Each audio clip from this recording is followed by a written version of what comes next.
Tonight, we stay inside a world where even silence had rules. Before stone castles became legends, before kings turned into paintings inside museums, there were ordinary women trying to survive long winters, crowded rooms, heavy expectations, and laws that quietly followed them everywhere they went. Not grand laws, usually. Not the kind written dramatically into heroic stories, but smaller ones. The kind that shaped daily life so completely that most people stopped questioning them at all. The kind that decided where a woman could stand, how loudly she could speak, who she belonged to, what she could inherit, how she dressed, how she prayed, how she gave birth, and sometimes whether anyone would believe her at all. So tonight, we spend some time inside those quiet rules. Not as historians looking backward, but as tired people moving slowly through the dim corners of medieval life itself. Before we settle into tonight's journey, take a moment to like the video and subscribe. But only if these quiet walks through medieval history have earned a place in your evenings. And if you feel like it, let me know down below where you're listening from tonight, and what time the world outside your window has become. There's something strangely comforting about knowing that somewhere, other people are listening too, while rain taps softly against glass, or a fan hums quietly in the dark. Now, dim the lights a little. Let the room grow softer. Maybe pull a blanket a little closer. And together, let's walk slowly into the medieval night. The village is already asleep by the time we arrive. Not completely asleep, perhaps. A few windows still glow faintly through stretched animal hide coverings and crooked wooden shutters. Somewhere deeper in the dark, a dog barks once, and then stops abruptly, as though reminded not to disturb the silence too long. The road beneath your feet is thick with damp earth. Rain fell earlier in the evening, and the mud still clings heavily to wagon tracks hardened into the ground. Thin fog drifts low between cottages, carrying the smell of smoke, wet straw, and animals resting close to human warmth. Nothing about the village feels dramatic. That is important to understand. Most medieval lives did not feel dramatic while they were being lived. They felt repetitive, cold, quietly exhausting. The kind of exhaustion that settles so deeply into the body that people stop speaking about it altogether. A woman crosses the narrow lane ahead, carrying a wooden bucket against her hip. She walks carefully to avoid slipping, her shoulders already bent from years of work that began long before sunrise every morning. No one watches her pass. No one needs to. Her movements are already understood by everyone around her. The rhythm of her life has been decided for years, perhaps since childhood. Inside one cottage, weak firelight flickers against walls blackened by smoke.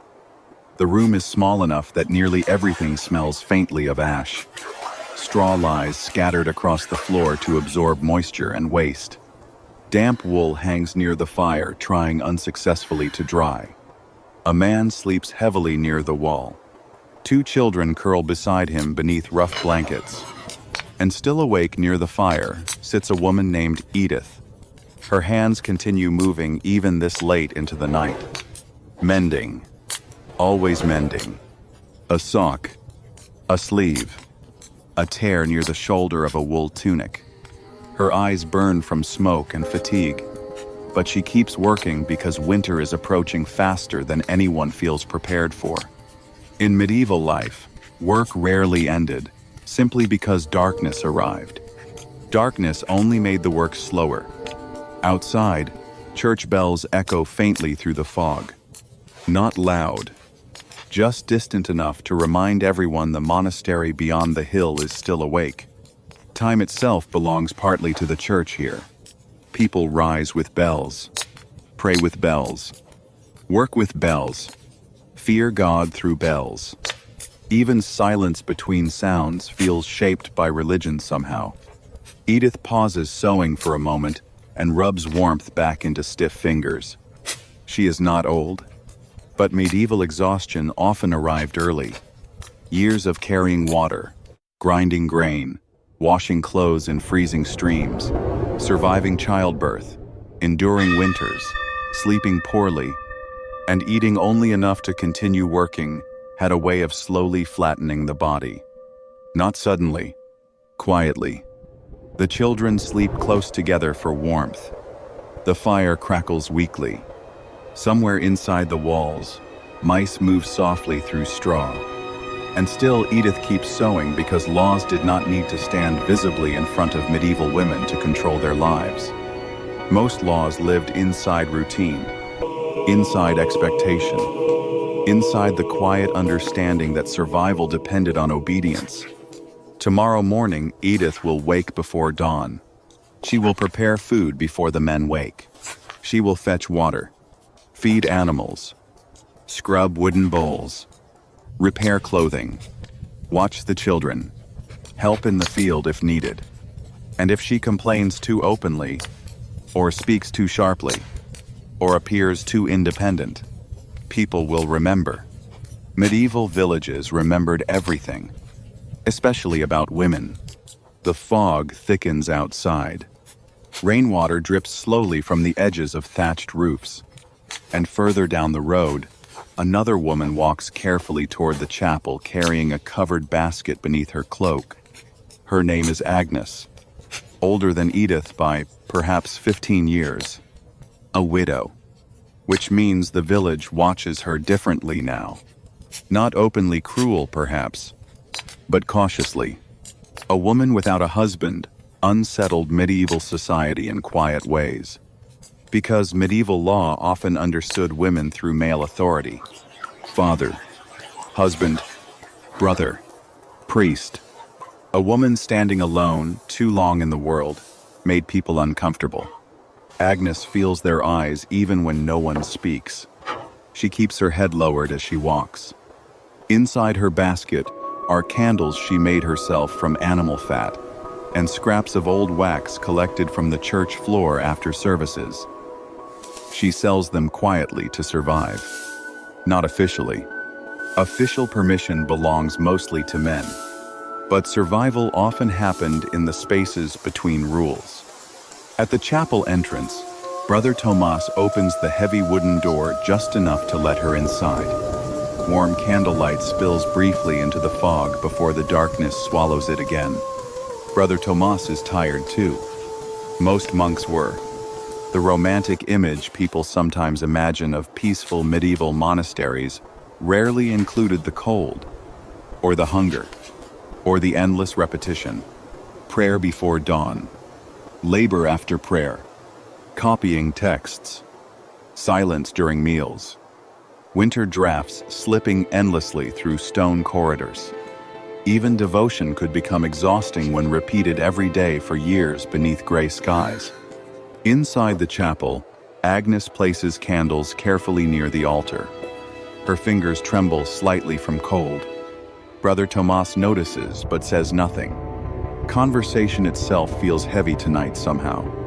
The monastery bells ring again somewhere above them. Slow, measured, ancient. Agnes glances toward the painted saints, staring down from darkened walls. Their faces glow faintly in candlelight. Calm, severe, unmoving. For a moment, the chapel feels less like comfort and more like observation, as though medieval life itself is constantly watching. Outside the monastery walls, the wind begins rising. Not violently, just enough to move branches against one another in soft scraping sounds.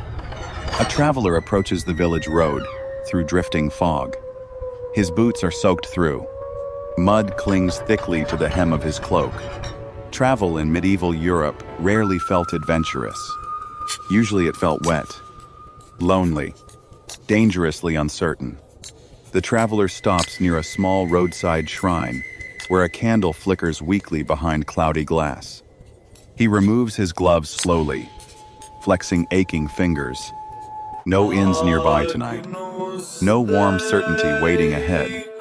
Only another village, another fire, Another room filled with strangers deciding whether he seems trustworthy enough to let indoors. The medieval world could feel painfully small if you belonged somewhere, and unbearably large if you did not. Back inside Edith's cottage, the fire finally weakens low enough that shadows begin swallowing parts of the room entirely. She finishes the last stitch and sets the clothing aside. For a few moments, she simply sits there listening. The sound of breathing, wind against the walls, distant bells fading into silence again.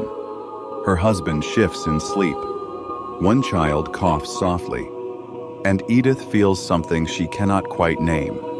Not fear exactly, more like weariness, becoming too large to ignore. The laws surrounding women in medieval life were rarely experienced all at once. That is what made them powerful. They arrived gradually, in inheritance customs, marriage expectations, religious teachings, village gossip, punishments for disobedience, quiet warnings from mothers to daughters. By adulthood, many women no longer needed rules spoken aloud. They carried them internally already. A girl learns early which silences keep life easier. Edith rises carefully and moves toward the small window opening near the roof. Cold air slips immediately across her face. The village outside has become almost completely still now. Fog curls between cottages. Somewhere distant, a horse shifts inside a stable. And for one strange moment, the entire medieval world feels suspended, as though everyone inside it is simply enduring together. Quietly, without expecting comfort, the next morning arrives slowly beneath gray clouds. No sunrise breaks dramatically over the village. Only pale light gradually revealing wet roofs and muddy roads once more. Women wake first in many homes, not ceremonially, not because songs were written about it, simply because someone had to keep life moving. Edith steps outside carrying 2 empty buckets toward the village well. Cold mud presses immediately through worn shoes. Other women arrive silently from different cottages. No one speaks much this early. Breath drifts white into the morning air. Wood creaks. A rooster calls somewhere. A baby cries faintly from inside a nearby house. The women lower buckets into dark water. Lift. Pour. Lift again. Their movements feel practiced beyond thought. This is not merely labor anymore. It is identity. A younger girl beside Edith struggles with the weight of her bucket. Water spills down her dress instantly. An older woman notices and clicks her tongue softly. "Careful," she mutters. Not cruelly, but sharply enough that embarrassment rises immediately into the girl's face. Even ordinary mistakes carried social weight here, especially for women, because medieval society watched women constantly for signs of usefulness. Obedience, modesty, control. A woman considered careless could quickly become a woman considered troublesome, and troublesome women rarely found kindness easily. The church bells ring again through the fog. Brother Tomas walks slowly across the monastery courtyard carrying firewood against his chest. His hands ache badly in winter now. He has begun noticing it every morning. Around him, younger monks move silently between duties beneath low gray skies. Prayer soon, then labor, then prayer again. The repetition feels endless sometimes. But perhaps that is why people feared stepping outside medieval society's rules so deeply. Routine itself became safety, even painful routine, especially painful routine, because uncertainty could destroy a person far faster than exhaustion ever did. Agnes sits near the market edge, arranging candles carefully atop rough cloth. Few people have coins to spare. Still, they pause occasionally. A candle for prayer. A candle for illness. A candle for a dead relative. Small flames against enormous darkness. That was often medieval life in its simplest form.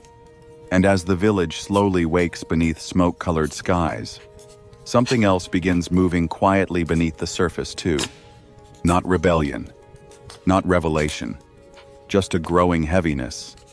The sense that everyone here has been enduring something for so long, they no longer remember what life feels like without it.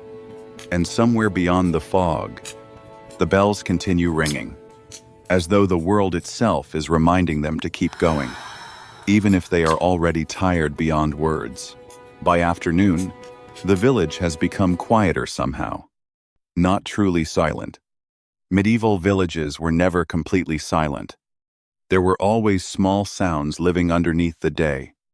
Wood splitting, boots dragging through mud, animals shifting inside cramped shelters, pots striking tables, coughing from damp lungs, the distant rhythm of tools against wood or iron. But today the sounds feel softer, as though everyone is conserving energy they no longer fully possess. Low clouds press heavily over the fields beyond the cottages. Rain threatens again without fully arriving. The air smells faintly of wet earth and chimney smoke drifting low across the road. Edith kneels beside the hearth grinding oats into coarse meal. The motion is slow now, circular, endless, almost hypnotic. Her shoulders ache from carrying water earlier. One wrist burns from old strain that never healed properly. But pain in medieval life rarely stopped work unless the body physically collapsed. And even then, sometimes work continued. Her youngest child sleeps nearby, wrapped in wool that still smells faintly of mildew, no matter how often it dries beside the fire. The little boy coughs in his sleep again. A wet sound. Quiet, but enough to make Edith pause. Only for a moment. Then her hands begin moving once more. In medieval society, fear often became part of routine so gradually that people stopped reacting to it visibly. Fear of illness, fear of hunger, fear of childbirth, fear of authority, fear of winter, fear of God, fear of becoming a burden. Most people simply carried those fears silently while continuing their chores. Outside, footsteps pass slowly beyond the cottage wall. Voices murmur. Someone laughs briefly before the sound disappears almost immediately, swallowed by damp air and low fog. Even joy feels cautious here. The village priest walks through the muddy lane, holding his robe slightly above the ground. Two boys follow, carrying baskets of bread collected from families, expected to contribute to the church. Expected. That word shaped much of medieval existence. People were expected to obey, expected to endure, expected to remain within their place. And for women especially, expectations often wrapped around daily life so tightly they became almost impossible to separate from identity itself.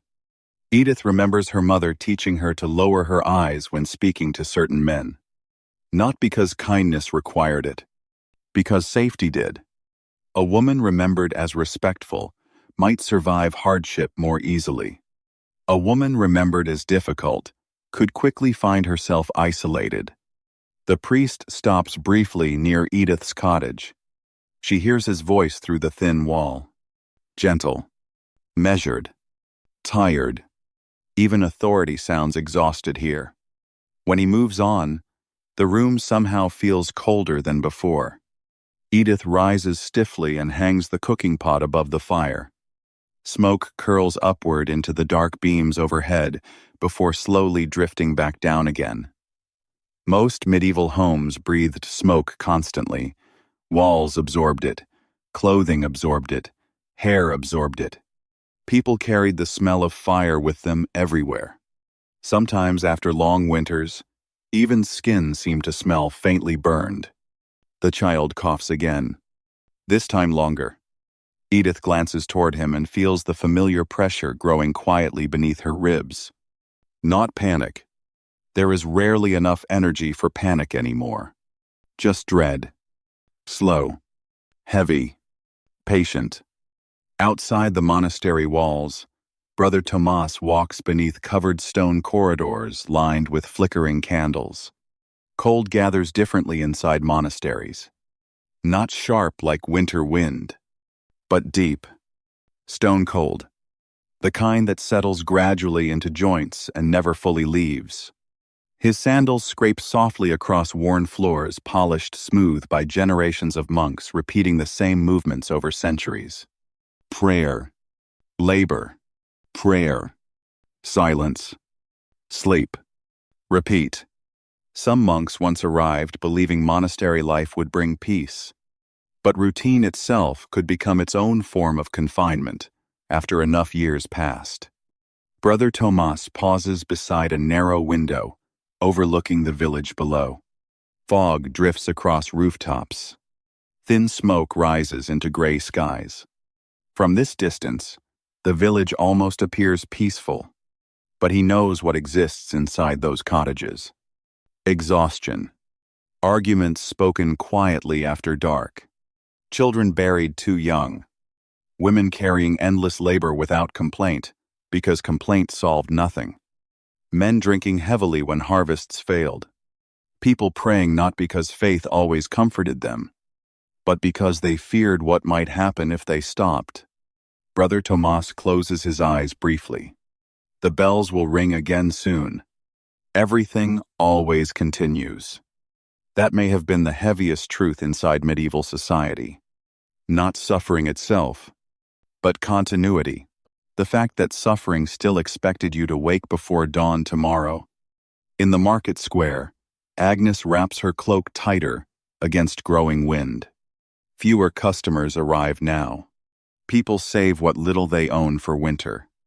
A cart rattles slowly through mud nearby, carrying sacks of grain beneath soaked cloth coverings. The horse pulling it looks nearly as tired as the driver. Two women pass Agnes while speaking quietly together. One glances briefly toward her before lowering her voice further. Agnes notices. Of course she notices. Widows often existed in strange spaces inside medieval communities, neither fully protected nor fully trusted. A woman without male oversight could become the subject of suspicion surprisingly quickly, especially if she survived too independently, especially if she spoke too confidently, especially if misfortune appeared nearby. Agnes has learned the safest form of survival is quietness. So she lowers her eyes, adjusts the candles, pretends not to hear. The wind shifts suddenly through the square, carrying the smell of rainwater, livestock, and distant chimney smoke. A church bell echoes once through the fog. People pause instinctively when bells ring, even briefly. As though medieval life itself moves according to invisible rhythms, no one dares interrupt. The traveler from the previous night remains in the village still. He sits alone near the tavern wall, warming stiff hands around weak ale. The tavern is darker than most people imagine medieval taverns were. Not lively, not roaring with endless celebration. Mostly just tired people escaping cold for an hour before returning to labor again. The room smells of damp wool, spilled drink, wet boots, and smoke trapped beneath low ceilings. Conversations stay subdued. Energy is precious here. The traveler watches villagers carefully, without appearing to. He notices how women move differently than men. Smaller movements, less interruption, eyes lowered more often, hands constantly occupied. Even sitting still appears difficult for them, as though idleness itself might attract judgment. Near the hearth, a serving woman wipes wooden cups with practiced speed. A bruise darkens faintly beneath one sleeve near her wrist. No one comments on it. Not because no one sees. Because some things inside medieval life become so ordinary, they disappear into the background entirely. The traveler looks away first. Outside, rain finally begins.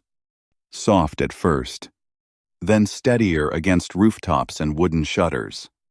Water drips through weak sections of thatch, almost immediately in several cottages throughout the village. Edith places bowls beneath leaks without even sighing anymore. Her body already knows where rain enters the roof each season. That familiarity somehow feels sadder than surprise would have. The child's fever worsens slowly through evening. Not dramatically, just enough warmth in his skin to make Edith's stomach tighten. Her husband notices too, but says little. Men and women in medieval life often carried fear differently. Women usually remained physically closer to illness, to children, to washing bodies, to births, to deaths inside the home. They witnessed suffering at intimate distances. Sometimes every week, Edith dips cloth into cool water and presses it gently against the child's forehead. Outside, bells ring again through rain and fog. The sound enters the cottage softly, almost dreamlike. For a moment, Edith simply listens. The bells feel endless lately, as though time itself is dissolving into repetition. Day after day, season after season. Birth, labor, prayer, winter, burial. Then the cycle beginning again for someone else. She suddenly realizes she cannot remember the last time she sat without working. The thought unsettles her more than she expects. Not because the memory is painful, because it barely exists at all. Across the village, Agnes walks carefully home through rain, carrying unsold candles beneath her cloak. Mud grips at every step. Her knees ache badly tonight. At one cottage window, she glimpses a family gathered around firelight. Children sleeping, steam rising faintly from cooking broth. Someone quietly sewing near the hearth. The scene should feel comforting. Instead, it fills her with strange loneliness. Medieval society praised marriage constantly, but little space existed for women who survived beyond it. A widow often became a reminder of instability itself. Agnes reaches her cottage and pauses before entering. Rain taps softly against the hood covering her hair. The village around her feels blurred by fog now. Uncertain, half asleep. She suddenly imagines how many women throughout the village are still awake at this exact moment. Mending clothes, cleaning bowls, watching sick children breathe, preparing tomorrow's bread, praying quietly no disaster arrives before morning. So much of medieval womanhood seemed built upon preventing collapse one small task at a time, and most of that labor vanished unnoticed by history entirely. Inside the monastery, Brother Tomas kneels during evening prayer. Candles flicker weakly against painted walls. Several monks sway slightly from exhaustion while chanting. Even devotion grows physically heavy after enough years. One younger monk coughs repeatedly into his sleeve. Another struggles to stay awake. The cold inside the chapel feels endless tonight. Brother Tomas lowers his head. For a brief moment, he experiences something dangerously close to resentment. Not toward God exactly. Toward repetition. Toward the endless sameness of suffering. Then guilt arrives immediately afterward. Because medieval faith often taught people to distrust even their own exhaustion. Outside, rainwater flows slowly through the village road, carrying straw, dirt, and animal waste together downhill. The traveler watches from beneath the tavern shelter. A woman hurries through the rain carrying firewood nearly too heavy for her arms. No one helps. Not from cruelty. Because everyone is already carrying something. That may be one of the quietest tragedies inside medieval life. People often lack the strength to comfort one another properly. The rain continues deep into night. Inside cottages, fires burn lower. Families sleep close together beneath rough blankets, while wind presses softly against wooden walls. Edith remains awake beside her feverish child. The room smells of smoke, wet wool, and illness beginning to settle deeper into the air. She strokes damp hair away from the boy's forehead. The movement feels automatic now. Outside, bells ring once more through fog and rain. And suddenly, for reasons she cannot fully explain, the sound no longer feels comforting. It feels distant, as though the village has been praying for so long. The prayers themselves have grown tired. The child coughs weakly in his sleep. Edith closes her eyes for just a moment. And in that moment, she feels the full weight of medieval life pressing quietly around her. Not one terrible event, not sudden catastrophe, just endless endurance. The kind that slowly empties people from the inside while demanding they continue anyway. And somewhere beyond the rain-dark fields, the bells continue echoing through the night. Steady, ancient, unchanging, as though the world itself cannot imagine becoming anything else. The rain finally stops sometime before dawn. No one notices exactly when. Sleep inside the village is too thin for deep rest, yet too heavy for clear awareness. People drift in and out of uneasy dreams, while wind presses softly against weakened shutters, and water continues dripping from roofs long after the clouds have passed. By morning, the world feels washed pale. Fog hangs low over the fields beyond the village like breath refusing to disappear. The roads are quieter now.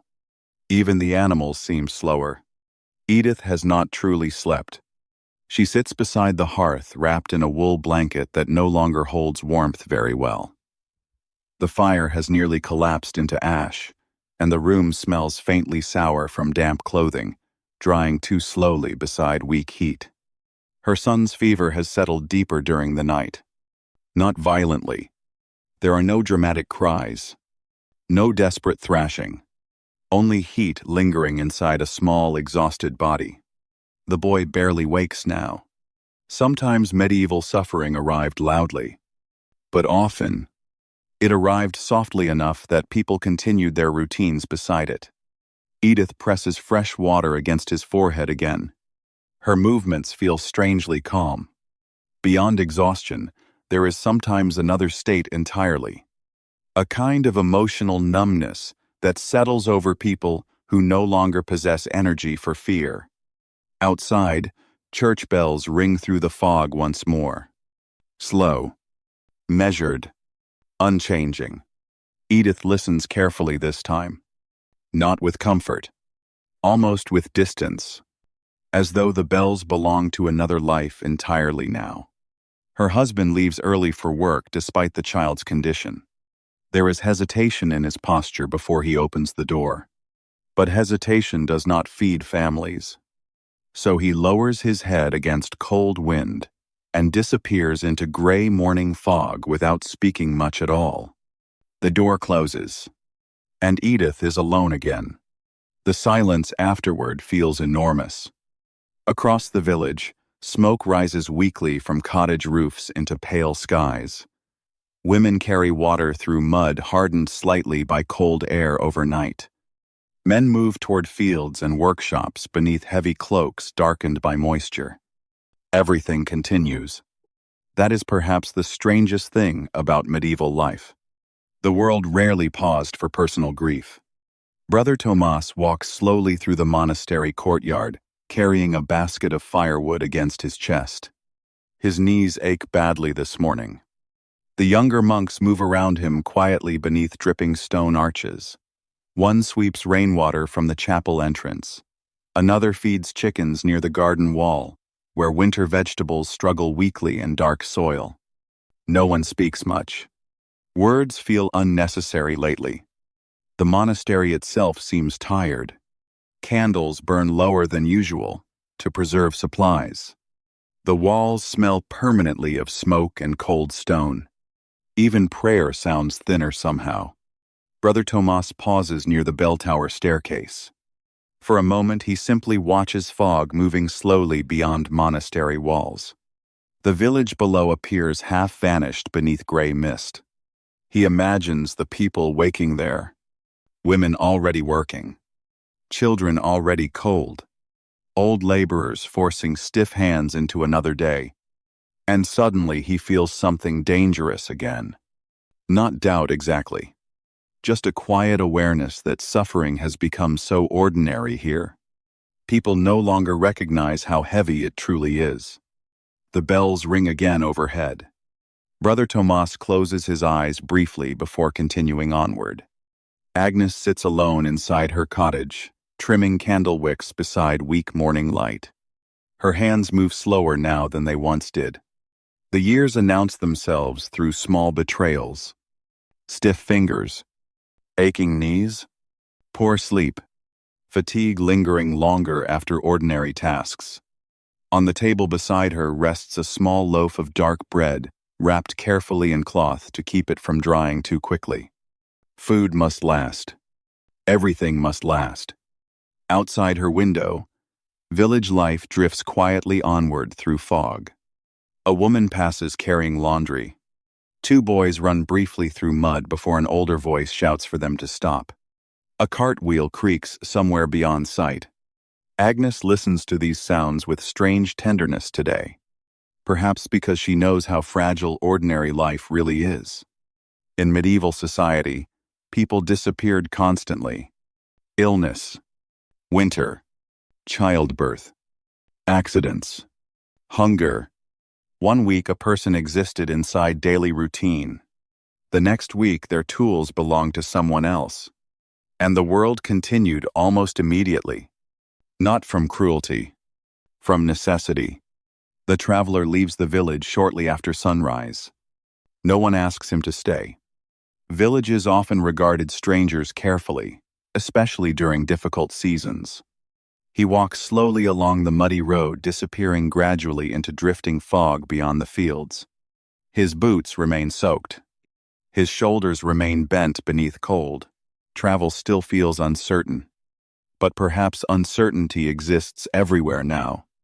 As he passes the roadside shrine again, he pauses briefly before the weak candle flickering behind cloudy glass. The flame trembles against morning wind. Small, fragile, persistent. Then he continues walking. Back inside Edith's cottage, the fever worsens quietly.